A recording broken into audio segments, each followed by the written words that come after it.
आप देख रहे हैं वसेब न्यूज़ आरवाई के खबर शामिल करते हैं रहीम यार खान से। हमारे नुमाइंदे राज़क डेग की रिपोर्ट के मुताबिक आज मुल्क भर में ईद उल फितर जोश खरोश से मनाई जा रही है। SHO शदानी शरीफ मलिक सलीम दरेग ईद मनाने अपने गाँव पहुँच गए। इमाम मस्जिद ने SHO मलिक सलीम दरेग के लिए खास दुआ की।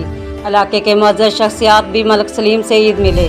इस मौका पर इमाम मस्जिद मौलवी असलम ज़िम्मेदार मलिक सफदर दरेग मलिक शम्स दरेग मलिक रियाज कौंसलर सरदार अब्दुल मालिक मलिक आरफ मलिक आलमगीर मलिक मंजूर सलंगी खादम सलंगी शरीफ दरेग मलिक वहीद दरेग मलिक आसफ दरेग तारक दरेग और भी नामवर शख्सियात ने मुबारकबाद दी। आप देख रहे हैं वसेब न्यूज़ आरवाई के।